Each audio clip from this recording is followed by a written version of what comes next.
اس کے اندر کچھ تھا تو باجوہ صاحب نے عمران خان کو بتایا. آپ کو اگر پتہ تھا کہ یہ جھوٹا بیانیہ ہے تو پھر اس کے بعد جو نیشنل سیکیورٹی کمیٹی کی میٹنگ ہوئی تو اس کے اندر آپ نے اس کو کیوں ایکسیپٹ کر لیا کہ یہ ایک سنگین مداخلت ہے پاکستان کے اندر؟ کون لگواتا ہے پی ٹی وی کے اوپر؟ کس کے حکم سے پی ٹی وی کے اوپر وہ چیزیں چلتی ہیں یا پریس کانفرنس چلتی ہے یا ایک ایک لفظ کسی کی مرضی سے پی ٹی وی کے اوپر چل سکتا ہے؟ مجھے وہ پورے 1.25 گھنٹے ایسا لگا کہ میں ایک سیاسی بحث سن رہا ہوں جس کے اندر ایک طرف سے فائرنگ ہو رہی ہے اور دوسرا ایک انسان وہ ریسیونگ اینڈ کے اوپر ہے. وہ پریس کانفرنس اور اس لانگ مارچ کے دن کے بیچ میں آپ آ کے کھڑے ہو گئے. اگر کوئی میرا مخلص ہے تو وہ بھی مجھے یہی کہے گا یار تو یہاں سے چلا جائے، تیری یہاں جان کو خطرہ ہے. سلمان اقبال کو اگر نہیں تو کم از کم عمران خان کو ضرور جانتے ہیں کہ وہ اس کی ذہنیت اس مافیا والی نہیں ہے، وہ کوئی کارٹل سے تعلق نہیں رکھتا، وہ کوئی ڈرگ لارڈ نہیں ہے. آپ نے یہ تو بتا دیا کہ دبئی جانے کے اندر ہاتھ عمران خان اور سلمان اقبال کا تھا. آپ یہاں پر یہ بتانا بھول گئے کہ کینیا جانے کے اندر ہاتھ کس کا تھا. آج آفیشلی وہ غیر لفافی ڈکلیئر ہو گئے ہیں، عدالت سے تو نہیں ہوئے لیکن آپ کی بارگاہ سے وہ ضرور کلیئر ہو کر وہ باہر آ گئے ہیں، تو ان کو بہت بہت مبارک ہو. دیکھیے ڈیجیٹل میڈیا پر پاکستان کا سب سے معتبر نیوز شو امور حاضر. مزید خبروں اور بے لاگ تبصروں کے لیے چینل کو سبسکرائب کریں. اندھیرے سے بھرپور اجالا تھا آج، بڑا سیاہ دن گزرا آج. ارشد شریف صاحب کی سب سے پہلے تدفین ہوئی، ان کو سپرد خاک کیا گیا جس تعداد کے اندر لوگ نکلے، اور اس کے فوراً بعد ہی جس طرح سے، بلکہ اس سے پہلے ہی تقریباً 1.5-2 گھنٹہ پہلے اس سے ایک پریس کانفرنس شروع ہوئی جس نے مزید جو مورال تھا اس کو لو کیا. اعتماد جو بحال ہونا چاہیے تھا وہ اور گرا. شاید یہ نہ ہوا ہوتا، یہ پریشر نہ آیا ہوتا تو شاید اتنی نیگیٹیوٹی جو ذہن میں اتنے مہینوں سے بن رہی تھی وہ آج اس کو ہوا ملی، کیونکہ ایسا لگا کہ پاکستان کے حالات شاید اتنے برے آ گئے ہیں، ایسے نہج کے اوپر آ گئے ہیں کہ دنیا کے 5ویں بڑے ملک کی، 6 بڑے ملک کی سب سے بہترین، دنیا کی سب سے بہترین ایجنسی کا جو ڈی جی ہے اس کو کیمرے کے اوپر آنا پڑا، جس کی پالیسی تھی کہ میں کبھی میڈیا کے اوپر نہیں آؤں گا، میں کبھی کیمرے کے سامنے نہیں آؤں گا، میری آپ کوئی تصویر نہیں دیکھیں گے. جب اس پرسنالٹی کو ادارے کی ساکھ بچانے کے لیے کیمرے کے اوپر آنا پڑے تو یہ المیہ ہے. اس قوم کے لیے، اس ریاست کے لیے، اس کی عوام کے لیے،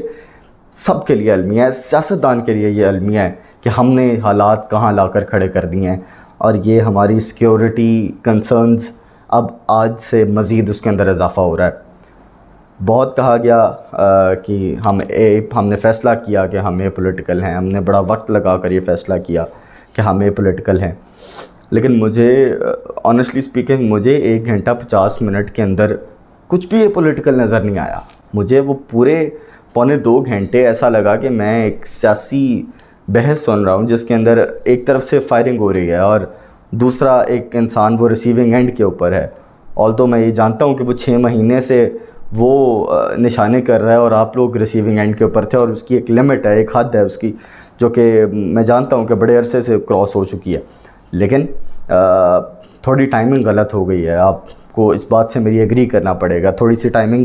غلط ہو گئی ہے، مس ہو گئی ہے. آپ کہہ لیں تھوڑا پہلے کر لیتے تو بہتر تھی. وہ میں تھوڑا سا اس کا جواز آپ کو دیتا ہوں. کل ہے لانگ مارچ، اور کل کیا ہوا تھا، وہ ہوئی تھی فیصل واڈا کی پریس کانفرنس. اس پریس کانفرنس سے پہلے کیا ہوا تھا، ارشد شریف کی موت. اس کے بعد یہ جو کل واقعہ ہوا جس کے اندر فیصل واڈا کی پریس کانفرنس سامنے آئی، جس کے اوپر اتنے شدید اور اتنے سنگین اور اتنے سیریس اور اتنے میں کہتا ہوں جائز سوالات اٹھے کہ آپ ایسے نااہل انسان کی آپ پریس کانفرنس کو، آپ خان کی تو چلاتے نہیں ہیں جو پاکستان کا سب سے مقبول لیڈر ہے، اس کی آپ نے پریس کانفرنس کو پی ٹی وی پر بھی چلایا، آپ نے اس کو جیو پر بھی چلایا، کوئی بیچ میں بیپ بھی نہیں لگائے، وہ ہر طرح سے وہ چلی. تو کون لگواتا ہے پی ٹی وی کے اوپر؟ کس کے حکم سے پی ٹی وی کے اوپر وہ چیزیں چلتی ہیں یا پریس کانفرنس چلتی ہے یا ایک ایک لفظ کسی کی مرضی سے پی ٹی وی کے اوپر چل سکتا ہے؟ نہیں چل سکتا. تو کل بڑے جائز سوالات تھے. غریدہ فاروقی کو کیسے پتا تھا، ہنا پرویز بٹ کو کیسے پتا تھا کہ یہ پریسر آ رہا ہے؟ پاکستان تحریک انصاف کے ایک بندے کو نہیں پتا تھا کہ یہ فیصل واوڈا کیا کرنے جا رہے ہیں، کیا خود کش حملہ کرنے جا رہے ہیں. خیر خود کش حملہ تو انہوں نے کر لیا ہے، لیکن وہ پاکستان تحریک انصاف کے حق میں نہیں کیا. تو یہ آپ کو یہ ماننا پڑے گا کہ اس پریس کانفرنس جو کہ اسٹریٹ ہٹ تھا لانگ مارچ کو، وہ پریس کانفرنس اور اس لانگ مارچ کے دن کے بیچ میں آپ آ کے کھڑے ہو گئے. اس کی ٹائمنگ کو آپ سمجھے تھوڑا سا کہ یہ کتنی غلط چیز ہو گئی ہے. یہ آپ نے پھر اپنی طرف موڑ لیا یہ کر کے.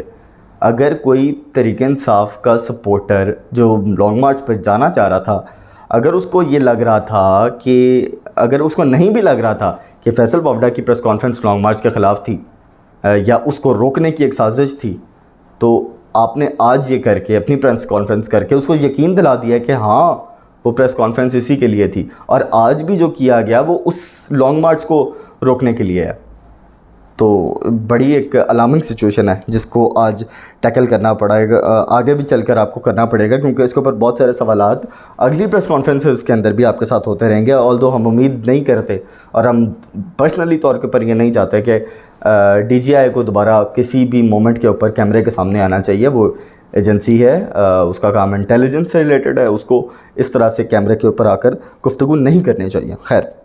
بہت سارے سوالات ہیں میرے پاس جو کہ کرنا بہت ضروری ہیں. آپ نے بہت ساری باتیں کی جو کہ تضادات کے اوپر مبنی ہیں. سب سے پہلے میں آتا ہوں کہ بات کی گئی کہ بیانیہ جو عمران خان نے بنایا وہ سازشی تھا، وہ جھوٹا تھا، وہ من گھڑت تھا جو عمران خان نے پچھلے 6 مہینے سے بیانیہ چلایا. آپ نے کہا کہ 11 مارچ کو آرمی چیف نے عمران خان کو جب یہ بتایا سائفر کے بارے میں، تو اس کا مطلب یہ ہوا کہ اس کے اندر کچھ تھا تو باجوہ صاحب نے عمران خان کو بتایا. ظاہر ہے کہ اس کے اندر کوئی سیریسنس ہوگی تو انہوں نے بتایا، یا اگر وہ سیریسنس نہ ہوتی تو وہ کبھی بھی ان کو نہ بتاتے بقول آپ نے کہ انہوں نے یہ بتایا. ہم ایزیوم کر لیتے ہیں کہ ہاں بتایا ہوگا. اور عمران خان نے اگر اس کا جواب آگے سے یہ دیا جس کی وجہ سے آپ کو 27 مارچ کو شوق لگا، تو آپ کو اگر پتہ تھا کہ یہ جھوٹا بیانیہ ہے، تو پھر اس کے بعد جو نیشنل سیکیورٹی کمیٹی کی میٹنگ ہوئی تو اس کے اندر آپ نے اس کو کیوں ایکسیپٹ کر لیا کہ یہ ایک سنگین مداخلت ہے پاکستان کے اندر؟ اور اس کے بعد خالی یہاں بات نہیں رکی، شہباز شریف کے دور میں دوبارہ میٹنگ ہوئی اور پھر آپ نے اس کو ریکنفرم کیا، آپ نے اس کو ری افرم کیا، ری ایشور کیا کہ جو پچھلی میٹنگ کے اندر ہم نے جو کنکلوژن نکالا تھا ہم آج بھی اس کے اوپر کھڑے ہیں کہ سنگین مداخلت ہوئی ہے. تو یہ بڑی الارمنگ سچویشن ہے. جی اگلے بیان کے اوپر آتے ہیں. آپ نے کہا کہ آپ کے پاس کوئی ایسی انٹل نہیں تھی کہ ارشد شریف کو کچھ ہو جائے گا اس ملک کے اندر. آپ نے اس کے بعد بتایا کہ کے پی گورنمنٹ نے کوئی تھریٹ الرٹ جاری کیا جو ٹی ٹی پی کی جانب سے آیا تھا، پھر وہ عمران خان کو پاس ہوا اور عمران خان نے اس کو کہا کہ تم ملک سے چلے جاؤ، انہوں نے نہیں مانا، پھر دوبارہ ان کو کہا گیا. پھر اس کے بعد سلمان اقبال کا آپ نے اسکرین شاٹ دکھایا جس کے اندر مجھے ایز سچ کچھ نظر نہیں آیا، اور مطلب بروٹلی آنیسٹ اس کے اندر انہوں نے صرف یہی کہا کہ تم فوراً دبئی چلے جاؤ، اور اس کے پیچھے ریزن یہی ہے کہ اگر میری بھی جان کو یہاں خطرہ ہوگا تو میں شاید یہی کروں گا. اگر میرے پاس پیسے ہوں گے تو میں کہوں گا یار پھر میں ملک سے چلا جاتا ہوں، شاید میری جان وہاں پر سیف ہو. اگر کوئی میرا مخلص ہے تو وہ بھی مجھے یہی کہے گا یار تو یہاں سے چلا جائے، تیری یہاں جان کو خطرہ ہے. یہ ایک نیچرل ریاکشن ہے ایک انسان کا. اس کو اس چیز سے لنک کر دینا کہ چونکہ عمران خان نے اور سلمان اقبال نے اس کے جانے کا سارا خرچہ یا پھر جو بھی پلاننگ کی یا اس کو بھیجنے کے اندر ان کا کردار تھا، اب آپ اس کے اندر یہ بھی نہیں نہ بتا رہے کہ وہ پازیٹیو تھا یا نیگیٹو تھا، بلکہ آپ کہہ رہے ہیں کہ وہ نیگیٹو تھا اس سینس میں کیونکہ آپ نے بار بار یہ سوال اٹھایا کہ اس کا بینیفیشری کون تھا، وہ آپ کو نظر آ رہا ہے اس کے اندر. اس کا مطلب یہ ہے کہ آپ نے سلمان اقبال اور عمران خان کو سٹریٹ آن کر دیا ہے ارشد شریف کے کیس سے. اور اس کے بعد آپ نے یہاں تک بھی کہا کہ دونوں کے خلاف کارروائی تو نہیں، آپ نے کہا شامل تفتیش ضرور ہونا چاہیے. ٹھیک ہے جی، اچھی بات ہے وہ شامل تفتیش ہوں، اس میں کوئی ایسا مذائقے والی بات نہیں ہے، لیکن آپ کو اس چیز کی سیریسنس کو سمجھنا چاہیے کہ ارشد شریف کے ان دونوں کے ساتھ تعلقات کیسے تھے. اور ہم پرسنلی بھی جانتے ہیں، سلمان اقبال کو اگر نہیں تو کم از کم عمران خان کو ضرور جانتے ہیں کہ وہ اس کی ذہنیت اس مافیا والی نہیں ہے، وہ کوئی کارٹل سے تعلق نہیں رکھتا، وہ کوئی ڈرگ لارڈ نہیں ہے، وہ کوئی ٹرانسپورٹر نہیں ہے، وہ کسی قسم کا کوئی گنڈا گون بدماش نہیں ہے کہ وہ اس طرح کی کسی سچویشن کو کریٹ کرنا چاہے. اور خاص طور کے اوپر ارشد شریف کے ساتھ جو کہ بالکل اس کے بیانیے کے ساتھ کھڑا ہوتا ہے. سائفر آپ نے یہ یہاں تک کہہ دیا کہ عمران خان نے اس کو سائفر دکھایا تھا. اگر وہ اتنا اعتباری شخص ہے تو کیوں اس کے ساتھ جو ہے وہ اس طرح کرنے کا کوئی سوچے گا بھی، خاص طور پہ عمران خان کیوں سوچے گا. لیکن شامل تفتیش اگر آپ کرنا چاہتے ہیں، اگر آپ کو ایسا لگتا ہے کہ کوئی ایسی چیز ہو سکتی ہے تو بالکل کرنا چاہیے. اور اگر وہ اس سے باعزت بری ہوں گے تو ظاہر ہے کہ اس کے اندر ان کی عزت کے اندر بھی اضافہ ہوگا. اسی کیس کے اندر آپ نے بہت سارے لوپ ہولز چھوڑ دیے. ایک لوپ ہول آپ نے یہ چھوڑا، آپ نے یہ تو بتا دیا کہ دبئی جانے کے اندر ہاتھ عمران خان اور سلمان اقبال کا تھا. آپ یہاں پر یہ بتانا بھول گئے کہ کینیا جانے کے اندر ہاتھ کس کا تھا، کینیا کا مشورہ دینے کا ہاتھ کس کا تھا؟ کیا ملک کے کیا پوری دنیا کے اندر صرف کینیا ہی بچا تھا ارشد شریف کے جانے کے لیے؟ آپ نے اس کے بعد یہ بھی نہیں بتایا کہ آپ کا وقار اور جو دوسرا لڑکا ہے اس کے بارے میں جو گاڑی کے اندر اس دن بھی موجود تھا، مجھے اس کا نام یاد نہیں آ رہا، آپ کے پاس اس سے ریلیٹڈ کوئی انفارمیشن نہیں ہے؟ مطلب ہونی چاہیے کہ ایک انسان اس ٹائم پر گولی لگنے کے ٹائم پر ساتھ بیٹھا ہے، اعتزاز احسن نے اتنے بڑے سوال اٹھائے ہیں، فیصل باوڈا نے اتنا بڑا سوال اٹھایا ہے کہ اگر گولی کا یہ امپیکٹ آیا سر کے اوپر، وہ جو آپ نے تصویر دیکھی ہے، کیا وہ اتنی دور سے آ سکتا ہے؟ یہ ایک بڑا سوالیہ نشان ہے۔ اور اس کے بعد ایسی خبریں آ رہی ہیں کہ وہ دونوں لڑکے پتہ نہیں ان کو کیا ہو گیا، وہ کومے میں ہیں یا وہ بات نہیں کر پا رہے، ان سے بولا نہیں جا رہا، وہ اس سچویشن کے اندر آ گئے ہیں۔ تو میرا خیال ہے یہ بڑی ایب نارمل سی بات لگ رہی ہے مجھے۔ ان دونوں کو بھی شامل تفتیش کیا جانا چاہیے اور پوچھنا چاہیے کہ وہ، آپ نے یہ بھی نہیں بتایا کہ وہ فارم ہاؤس کس کا ہے۔ ہم یہ مان نہیں سکتے، یہ بات سمجھ سے باہر ہے کہ اب تک یہ نہ پتہ چلا ہو کہ وہ فارم ہاؤس کس کا ہے۔ خیر، اس کے بعد بار بار آپ نے یہ کہا کہ قوم نے میرے سر کے اوپر ذمہ داری ڈالی ہے، تو مجھے وہ دن یاد ہے جس دن آپ کی اپوائنٹمنٹ کا لیٹر سائن ہوا تھا۔ یہ بھی کوئی تاریخ کے اچھے دنوں میں سے ایک نہیں تھا جس دن ہمیں نظر آیا کہ سول ملٹری تعلقات خراب ہو رہے ہیں، صرف ایک شخص کے اوپر جس کو وہ عمران خان صاحب اس کے وقت کے وزیر اعظم، جو ان کا آئینی اور قانونی حق تھا ان کے پاس کہ وہ اپنا ISI کا جو چیف ہے، جو DG ہے، وہ اپنی مرضی سے لگاتے، اس کی اپوائنٹمنٹ اپنی مرضی سے کرتے، لیکن اس دن ایک لیٹر جو ہے وہ بس آ گیا کہیں سے اور خان صاحب کو اس کو ایکسیپٹ کرنا پڑا، تو وہ بھی کوئی اچھا دن نہیں تھا۔ تو وہ بیسکلی جو ذمہ داری آپ کے کندھوں پر ڈالی گئی تھی وہ قوم نے نہیں ڈالی تھی، وہ آپ کے سینئرز کی جانب سے آپ کے اوپر ڈالی گئی تھی، لیکن یہ قوم امید کرتی ہے کہ آپ اس ذمہ داری کو پورے طریقے سے نبھائیں گے اور ارشد شریف کا یہ جو مسئلہ ہے، یہ جو کیس ہے، اس کو جلد از جلد حل کریں گے۔ باقی سلیم صافی نے بڑا انٹرسٹنگ سوال کیا، مجھے بڑا پسند آیا ان کا سوال، کیونکہ ظاہر ہے کہ وہ اپنی بھی امیج کلیئر کروانا چاہ رہے تھے اور آج آفیشلی وہ غیر لفافی ڈکلیئر ہو گئے ہیں۔ عدالت سے تو نہیں ہوئے لیکن آپ کی بارگاہ سے وہ ضرور کلیئر ہو کر وہ باہر آ گئے ہیں، تو ان کو بہت بہت مبارک ہو۔ میں امید کر رہا تھا کہ کوئی آپ سے یہ بھی سوال کرے کہ جنرل باجوہ کے اوپر تنقید خالی ان تھوڑے، یا آپ نے بار بار ادارے کی بات کی کہ ادارے کے اوپر تنقید نہیں ہونی چاہیے، قانون کے خلاف ہے، آئین کے خلاف ہے، تو آپ سے کسی نے یہ سوال نہیں کیا کہ پچھلے دنوں میں وکلاء نے، حسان نیازی نے، بیرسٹر اعتزاز احسن نے آپ کے اوپر جس طرح کھل کر تنقید کی، چیف کے اوپر خاص طور کے اوپر نام لے لے کر، وہ میں نے پہلے شاید نواز شریف کو کرتے دیکھا تھا اتنا اسٹریٹ فارورڈ ہو کر، تو اس کے اوپر بھی کسی نے ایک تو سوال کرنے کی بھی جرت نہیں کہ وہاں بیٹھے، اور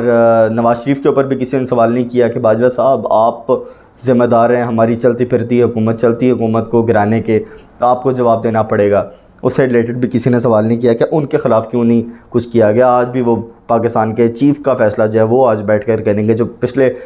یہ ہمارے چیف جو ابھی بھی موجود ہیں ان کے خلاف جس طرح کی منظم کیمپین انہوں نے لانچ کی، وہی انسان اگر اگلا چیف لگا رہا ہے تو یہ بڑی الارمنگ سی سچویشن ہے۔ لاسٹ چیز جو مجھے بڑی اچھی لگی کہ آپ نے تسلیم کیا کہ ہم سے بہت ساری غلطیاں ہوئی ہیں ماضی کے اندر، جس کا داغ ابھی تک موجود ہے اور ادارے کے اوپر وہ ایک بدنما داغ وہ ہمیشہ رہے گا، جو غلطیاں پچھلے لوگ کر چکے ہیں۔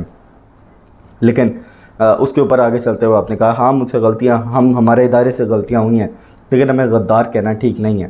اور یہ لیسن بھی ہے، یہ سب کو سیکھنا چاہیے کہ غداری کے فتوے اگر آپ اپنے ادارے کے اوپر لگائیں گے تو وہ غلط ہے، لیکن ہمیں اس بات کو بھی نہیں بولنا چاہیے کہ یہی وہ لوگ تھے جنہوں نے فیض احمد فیض کے اوپر غداری کا مقدمہ چلایا، فیض احمد فیض کو غدار قرار دیا، حبیب جالب کو غدار قرار دیا، منظور پشتین کو غدار قرار دیا۔ اس کے بعد ہم نے شیخ مجیب کو نہیں چھوڑا جو کہ اتنی بڑی میجورٹی لے کر آئے تھے، لیکن چونکہ آپ نے وہ میجورٹی ان کو دینے سے انکار کر دیا تھا بھٹو کے ساتھ مل کر، تو وہ ظاہر ہے کہ آپ اگر میجورٹی سیٹیں جیت رہے ہیں اور اس کے بعد آپ کو وہ الیکشن یا کرسی نہ ملے تو ظاہر آپ ریزنٹ تو کریں گے، اور اس کے اوپر کسی کو غدار قرار دے دینا وہ شاید آپ نے جس غلطی کی بات کی وہ اسی غلطی کی ایک مثال ہے۔ یہ ساری آج کی سچویشن، آج تقریباً اس کے بعد ایک پریس کانفرنس رانا ثناء اللہ نے کی، پھر خواجہ آصف نے کی، پھر شیخ رشید نے کی، پھر اس کے بعد فواد چودھری نے کی، اور پھر عمران خان کا بھی ایک ویڈیو بیان آیا جو 2 منٹ کا تھا، اور وہ پاکستان تحریک انصاف کے کارکنان کے لیے وہ بیان کافی تھا، کیونکہ اس کے اندر دوبارہ سے انہوں نے آپ کو غدار کہہ دیا ہے، آپ کو دوبارہ سے اس نے کہا ہے کہ اندر بیٹھ کر جو غدار ہیں وہ اپنے کٹھ پتلیوں کو اوپر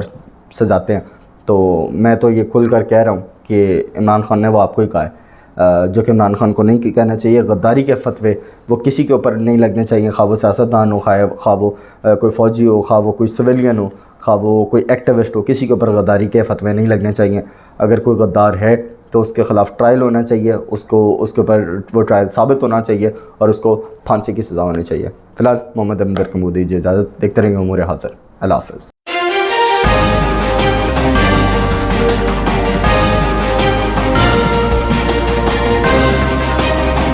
دیکھیے ڈیجیٹل میڈیا پر پاکستان کا سب سے معتبر نیوز شو امور حاضر.